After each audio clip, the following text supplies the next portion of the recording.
नमस्कार, मैं दीपक सिंह सरोची। आज बात भविष्य के भारत की। आप कैसा भारत चाहते हैं, ये आपको तय करना होगा। यहाँ 3 फ्रेम में कुल 6 तस्वीरें दिखाई जा रही हैं। पहले फ्रेम की एक तस्वीर में मुस्लिम शख्स की पिटाई हो रही है। आरोप है कि 4 मुस्लिम युवक अहमदाबाद के गरबा कार्यक्रम में शामिल हो गए थे। वहीं दूसरी तस्वीर कांग्रेस सांसद राहुल गांधी की है, जिसमें वह एक हिजाब पहने लड़की के साथ नजर आ रहे हैं। ये तस्वीर भारत जोड़ो यात्रा की है। अब दूसरा फ्रेम देखिए। इसकी पहली तस्वीर में कुछ महिलाएं ट्रेन के अंदर गरबा खेलती नजर आएंगी। वहीं दूसरी तस्वीर है जिसमें एक मुस्लिम महिला अपने दिल अजीज के सेहत याब होने के लिए अस्पताल में नमाज पढ़ रही है, अपने खुदा से दुआ कर रही है। लेकिन कोई शख्स वीडियो बनाकर पुलिस को दे देता है ताकि कार्रवाई हो। अब तीसरा फ्रेम देखते हैं। इस फ्रेम की पहली तस्वीर में एक IAS ऑफिसर इसलिए भड़क जाती हैं क्योंकि छात्राओं ने महंगी सैनिटरी पैड मिलने पर उनसे सवाल पूछ लिया। वहीं दूसरी तस्वीर कमिश्नर रोशन जैकब की है, जो घायल बच्चे को देखने अस्पताल पहुंची थी, लेकिन रोती हुई मां को देखकर खुद भी रो पड़ी।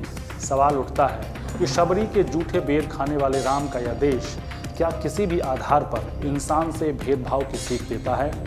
रावण जैसे अहंकारी को भी श्री राम ने बार बार समझाने का प्रयास किया, जबकि उस पापी ने उनकी पत्नी सीता का धोखे से हरण कर लिया था। क्या राम के आदर्शों पर चलने वाला देश मार पिटाई या धार्मिक भेदभाव की इजाज़त देता है?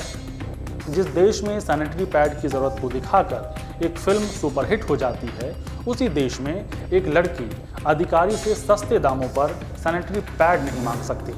सवाल आपसे है कि आप किस तरह का भारत चाहते हैं। आज इसी मुद्दे पर होगी बात आपके अपने कार्यक्रम मसला क्या है में।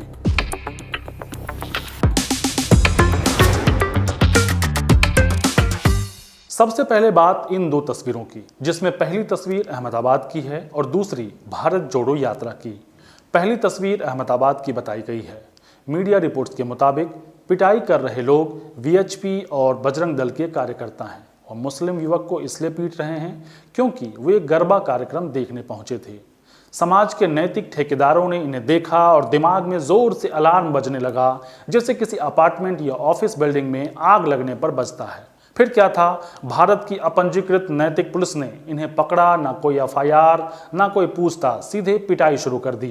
कोर्ट कचहरी और पुलिस का झंझट ही नहीं, फैसला ऑन द स्पॉट। घटना अहमदाबाद के सिंधु भवन इलाके की बताई जा रही है।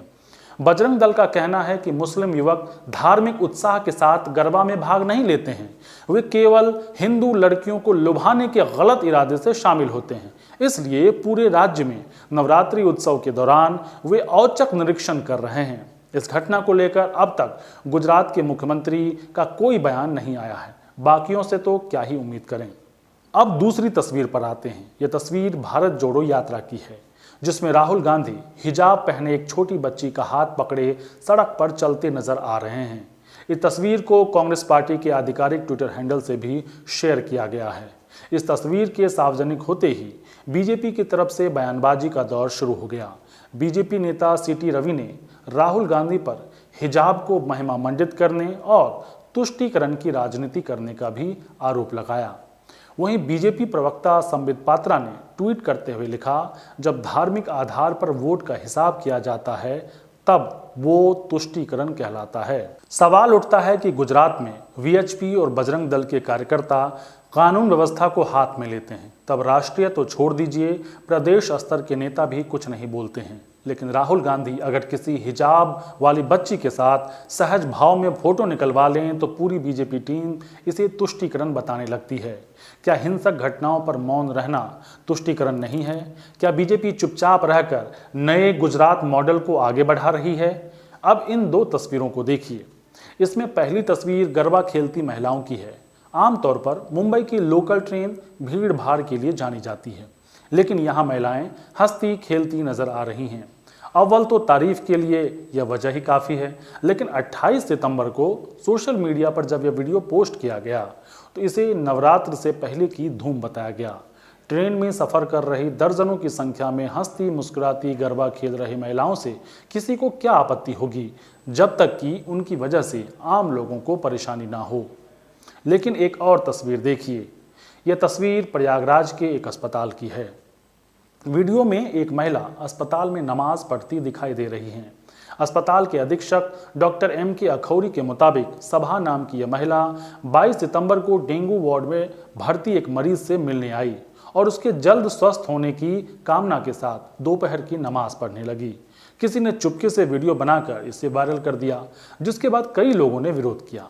कई जगह खबर चली कि लोगों के विरोध के बाद पुलिस ने FIR दर्ज कर मामले की जांच शुरू कर दी है। हालांकि बाद में पुलिस ने इस बात का खंडन किया और कहा, वायरल वीडियो की जांच में यह पाया गया कि महिला ने बिना किसी गलत इरादे के या बिना किसी काम में बाधा डाले अस्पताल में नमाज पढ़ा। सोचिए, एक मुस्लिम महिला के नमाज पढ़ने से लोगों की भावनाएं आहत हो जाती है। इतना ही नहीं, पुलिस भी तुरंत जांच करने लग जाती है। काश यह जल्दबाजी रेप, हत्या और अन्य अपराधों में भी दिखाई जाती तो वाकई यूपी उत्तम प्रदेश हो गया होता। अब तीसरी 2 तस्वीरों की बात कर लेते हैं। पहली तस्वीर बिहार की है, जहां कक्षा 9 और 10 की छात्राओं के लिए सशक्त बेटी समृद्ध बिहार कार्यक्रम चल रहा था। इस दौरान एक छात्रा ने महंगी सैनिटरी पैड मिलने को लेकर सवाल कर लिया। इस पर बिहार महिला विकास निगम की प्रबंध निदेशक हरजोत कौर ने तिलमिलाते हुए कहा कि आज आप सैनिटरी पैड मांग रही हैं, कल निरोध भी मांगेंगी। इतना ही नहीं, छात्रा के सवाल पर वहां मौजूद लोगों का तालियां बजाना भी महिला IAS अधिकारी को रास नहीं आया। उन्हें भी डपट दिया। एक बार पूरा वीडियो देख और सुन लीजिए। मेरा नाम रिया कुमारी है और मैं कमला नेहरू नगर पटना से आई हूँ। मैम, जैसे हर कुछ के लिए तो सरकार देती ही है, जैसे कि पोशाक का, छात्रवृत्ति, तो क्या मतलब 20 और 30 रुपये का ये बिस्कुट नहीं दे सकते हैं? अच्छा, ये जो तालियां भी बजा रहे हैं, इस मांग का कोई अंत है?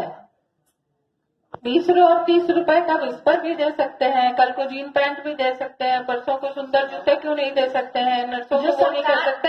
और अंत में जब परिवार नियोजन की बात आएगी तो निरोध भी मुफ्त में ही देना पड़ेगा, है ना? सब कुछ मुफ्त में लेने की मैम, जो सरकार के हित में जो सरकार को देना चाहिए वो सरकार से लेने के लिए तुमको जरूरत क्या है? अपने आप अपने को इतना संपन्न करो। वहीं अब दूसरी तस्वीर को देखिए। यह वीडियो लखनऊ के एक अस्पताल की है। हरी साड़ी में दिख रही यह महिला भी IAS अधिकारी ही हैं। इनका नाम रोशन जैकब है, जो लखनऊ मंडल की कमिश्नर हैं। वह घायलों का हालचाल लेने अस्पताल पहुंची थी। इस दौरान एक मां की शिकायत पर वह एक बच्चे से मिली। वह बच्चे के पास गई और बोली, रोना नहीं है बच्चे, तुमको ठीक करेंगे। लेकिन यह बोलते बोलते खुद अस्पताल में रोने लगी। पहले एक बार यह वीडियो देखिए।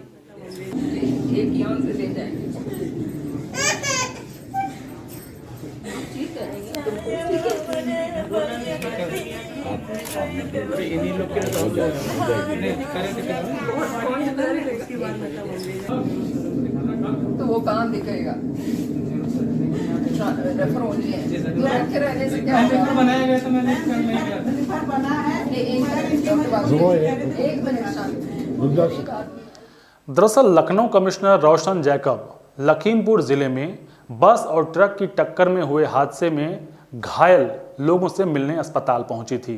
तभी 14 वर्षीय घायल कफील की मां आसमा उनके पास अपनी शिकायत लेकर चली गई। आसमा ने कहा कि उसका बेटा 3 दिनों से जिला अस्पताल में भर्ती है। रीढ़ की हड्डी टूट गई है, डॉक्टर ठीक से इलाज नहीं कर रहे। आपको बता दूं, 26 सितंबर को बाजपेयी गांव में घर के बाहर खेल रहे बच्चों के ऊपर मिट्टी की दीवार गिर गई थी। यह बच्चा उसी में घायल हो गया था। सोचिए, दोनों महिला IAS अधिकारी है, एक सरकार की तरह बात कर रही हैं और दूसरी मददगार की तरह। दोनों की ट्रेनिंग भी एक ही तरह से की गई है, लेकिन दोनों के तरीके कितने अलग हैं। अब आपको तय करना है, आपको कैसा भारत चाहिए। यह देश किसी नेता का नहीं है, आपका है। पूर्व प्रधानमंत्री अटल बिहारी वाजपेयी ने 31 मई 1996 को विश्वास मत पर भाषण देते हुए कहा था, सत्ता का खेल तो चलेगा, सरकारें आएंगी जाएंगी, पार्टियां बनेगी बिगड़ेंगी, मगर ये देश रहना चाहिए, इस देश का लोकतंत्र अमर रहना चाहिए। इस कालजयी भाषण के बावजूद अटल बिहारी वाजपेयी की सरकार नहीं बच पाई। महज एक वोट से वह बहुमत से दूर रह गए। हालांकि तब भी वह हमेशा लोकतंत्र की मर्यादा का ध्यान रखते रहे। सत्ता में बने रहने के लिए उन्होंने कभी भी सरकार की मर्यादा को ताक पर नहीं रखा। आज के लिए बस इतना ही। कल किसी नए मुद्दे पर होगी बातचीत। तब तक देखते रहिए एडिटर जी हिंदी।